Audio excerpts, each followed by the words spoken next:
Bonjour, bienvenue à cette formation sur la commercialisation des produits et services touristiques. Mon nom est Pascal Lemay, je suis conseillère en développement touristique à la MRC de Lumière et c'est moi qui donnerai la formation aujourd'hui. Nous commencerons d'abord par définir qu'est-ce que le marketing touristique, puis ensuite nous verrons toutes les étapes à réaliser pour bien réussir ces actions de commercialisation et nous terminerons par quelques trucs et astuces ainsi que des documents de référence. Bonne formation!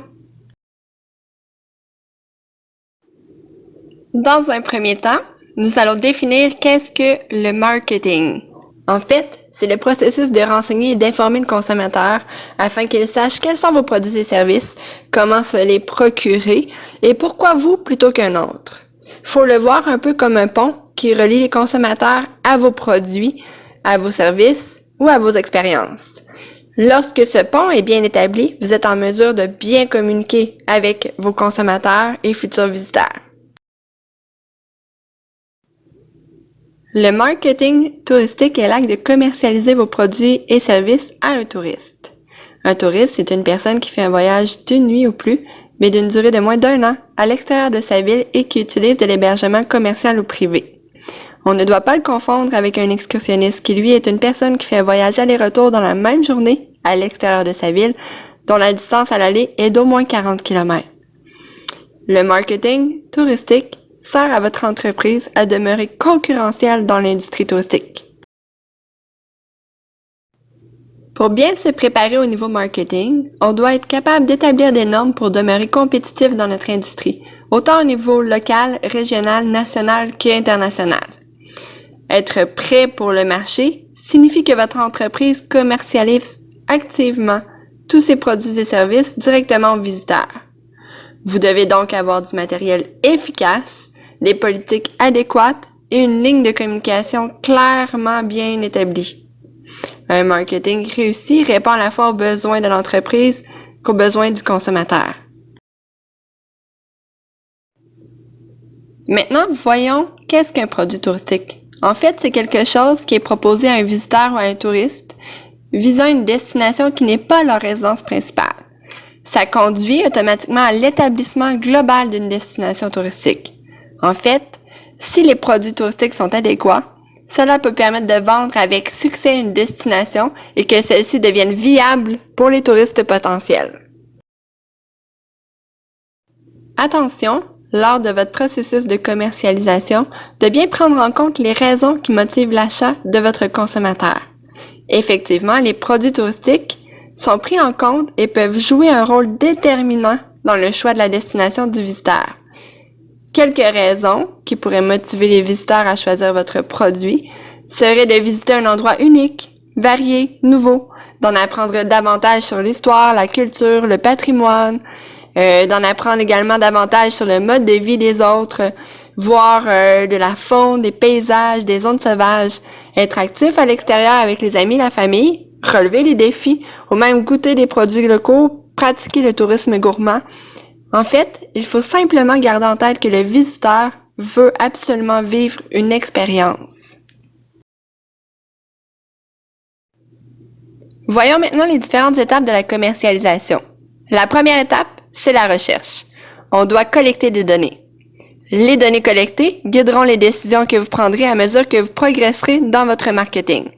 L'objectif, c'est d'en collecter le plus possible. Il existe 2 sortes de recherches que vous pouvez faire. La première, c'est la recherche personnelle. Ce sont des données que vous collectez à partir de votre propre réseau et des informations que vous avez déjà en main. Donc, via vos réseaux sociaux, votre page Facebook, vos clients, vos partenaires, votre entourage. La deuxième forme de recherche, c'est la recherche qui est déjà disponible. Donc, ce sont les études, les statistiques, les enquêtes qui ont déjà été réalisées sur lesquelles vous pouvez vous baser. Notez que Tourisme Lumière partage également des statistiques sur son site Internet via sa section « Services aux entreprises ». La deuxième étape de la commercialisation, c'est d'établir l'environnement marketing qui nous entoure. Grâce à cette analyse, nous pourrons constater où se situe notre entreprise sur le marché. Nous pourrons déterminer quelles sont les forces et les lacunes de notre commerce. Plusieurs critères définissent l'environnement marketing. Le premier, c'est les tendances touristiques actuelles. Ces tendances constituent des schémas généraux qui peuvent être tirés des informations que vous avez collectées concernant les visiteurs, leur comportement, la façon dont votre industrie touristique locale réagit. L'objectif de la définition de ces tendances, c'est de vous aider à aligner votre marketing sur celles-ci, afin de maximiser vos efforts. Un autre élément de l'environnement marketing, c'est la situation de votre produit sur le marché de l'industrie touristique. Est-ce que vos produits sont primaires ou secondaires pour un touriste dans la région? Sont-ils adaptés à un public provenant de la région ou de la destination? Sont-ils adaptés à une démographie touristique spécifique? Est-ce que les touristes peuvent réserver votre type de produit? Est-ce qu'ils sont prêts pour le marché? Est-ce clair et facile pour un touriste de rechercher et de réserver vos produits, services et expériences? Ce sont là toutes les questions que vous devez vous poser à cette étape. Toujours dans l'établissement de votre environnement marketing, un autre élément constitue l'identification de la concurrence. Il vous permet notamment de comprendre ce que les entreprises similaires à la vôtre réalisent. Cela vous aidera à identifier comment différencier vos efforts de marketing et à vous démarquer. Vous pouvez notamment vous poser plusieurs questions, comme quelles autres entreprises offrent des produits, des services ou une expérience similaire à la vôtre? Quelle est la durée et le coût de leurs produits? Quand et comment opèrent-ils? Combien de temps offrent-ils leurs produits? Qu'est-ce qui les distingue dans l'industrie touristique et quel type de marketing utilisent-ils actuellement? Enfin, le dernier élément de cette seconde étape, c'est d'établir des partenariats potentiels. Ceux-ci vous aideront à accroître la visibilité de votre propre entreprise en combinant vos efforts de marketing et de promotion croisés avec une autre organisation. Vous pourrez tirer parti des effets marketing de votre partenaire tout en profitant également de votre marketing. En exemple, si vous possédez une entreprise œuvrant dans le plein air, vous pourriez réaliser un partenariat avec une entreprise qui offre de l'hébergement touristique.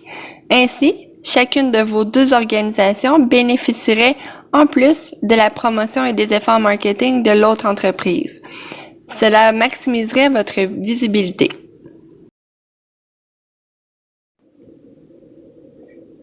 La troisième étape est cruciale. Il s'agit de réaliser une analyse FFOM. Une analyse FFOM, c'est un graphique organisé des forces, faiblesses, opportunités et menaces de votre entreprise. Alors que les forces et les faiblesses sont internes à votre organisation, les opportunités et les menaces, elles, sont externes. Il importe de bien prendre le temps de réaliser cette analyse correctement, puisque plusieurs étapes de la commercialisation en découlent. Attention, plutôt que de considérer votre entreprise dans son ensemble lorsque vous envisagez les forces, faiblesses, opportunités et menaces, pensez-y en termes de marketing uniquement. La quatrième étape de la commercialisation est habituellement la plus facile. Il s'agit d'identifier votre public cible. Pour bien réaliser cette étape, il importe d'abord de définir les facteurs limitatifs de vos produits. Les facteurs limitatifs, c'est en fait le niveau d'exigence le plus bas qu'un visiteur doit satisfaire pour que vos produits le séduisent.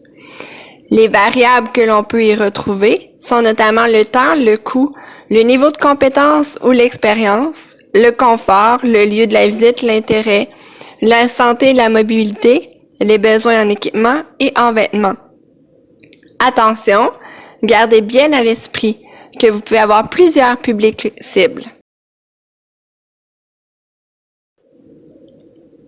La cinquième étape est un peu plus complexe. Il s'agit d'établir vos objectifs marketing. En fait, ceux-ci peuvent être dérivés des résultats de votre analyse FFOM, du développement du public cible ou même de l'analyse situationnelle actuelle. Ils peuvent également provenir de d'autres domaines de votre entreprise ou de votre industrie, comme par exemple d'atteindre des objectifs financiers ou de combler une lacune sur le marché. Un petit conseil, vos objectifs doivent être clairs et précis et ne doivent pas être trop nombreux. Une trop grande quantité d'objectifs pourrait faire en sorte que vous perdiez dans votre ligne directrice stratégique. Une fois vos objectifs marketing bien définis, il importe de développer un message efficace. Attention, il devra demeurer le même tout au long de votre marketing. Celui-ci devra être pertinent et cohérent avec le type de marketing que vous désirez faire. Pour s'assurer du maintien de ces éléments, priorisez la méthode AIDA. A pour capter l'attention du public cible. I pour susciter son intérêt envers vos produits, services, expériences. D pour désir ou demande.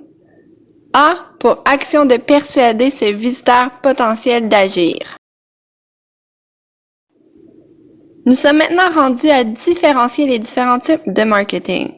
Nous allons donc voir la différence entre le marketing gagné, détenu, payé, puis ceux spécifiques. Le marketing gagné fait référence à tout ce que vous n'avez pas initié, mais dont vous bénéficiez, c'est-à-dire des avis positifs sur TripAdvisor, sur Google, sur les réseaux sociaux, etc. Le marketing détenu, c'est tout ce que vous possédez et tout ce que vous pouvez contrôler sans frais ou après un coût d'installation initial. Par exemple, votre site web, vos infolettres, votre liste de diffusion, votre blog, etc. Le marketing payé, c'est tout ce que vous déboursez pour promouvoir votre entreprise davantage. Donc, quand on parle de placement dans différents magazines, dans des journaux, dans l'achat d'une bannière publicitaire sur les réseaux sociaux, etc. Donc, tout ce que vous déboursez pour ajouter de la visibilité à votre commerce. La dernière catégorie, c'est le marketing spécialisé. Il se décline en plusieurs sous-catégories.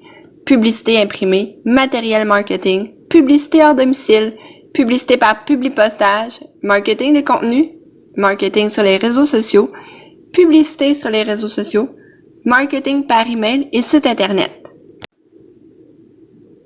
Que vous utilisiez n'importe quel des outils marketing cités précédemment, une bonne stratégie consiste à octroyer à chacun une adresse de site web désignée. Ainsi, vous pourrez suivre tous les visiteurs potentiels qui utilisent cette adresse de site web dans vos analyses de site web et mesurer le succès de cet effort marketing. Une fois toutes ces étapes réalisées, il est maintenant temps de développer un calendrier efficace, donc un calendrier de commercialisation. Celui-ci peut s'étendre sur 1 à 3 mois ou même sur une année civile. Dans celui-ci, tentez de diviser chaque tâche en identifiant le responsable, le temps que vous voulez y attribuer, ainsi que son coût.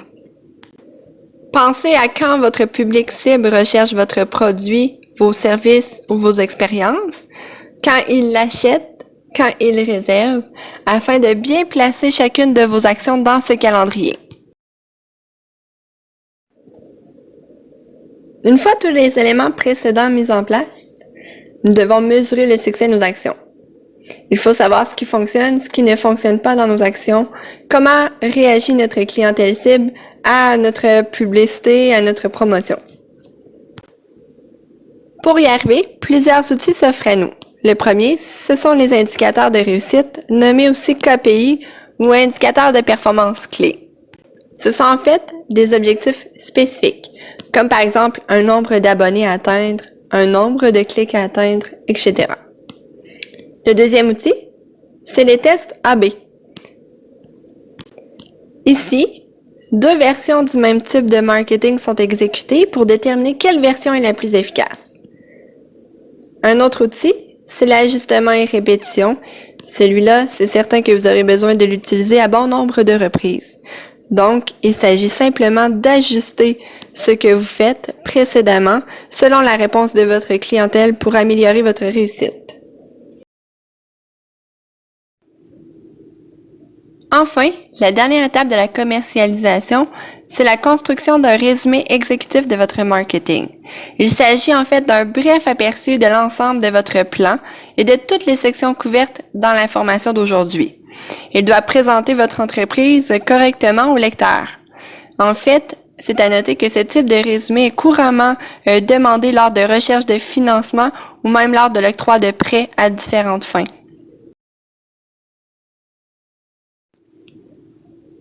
Plusieurs outils sont disponibles gratuitement sur le web pour vous aider à élaborer votre plan marketing complet.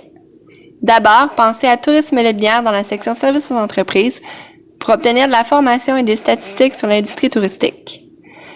Pour la construction d'un site web, il y a WordPress, Squarespace, Wix et Weebly. Ils peuvent être utiles pour créer rapidement et facilement une plateforme. Pour développer du matériel marketing, pensez à Canva, Mo, Vistaprint.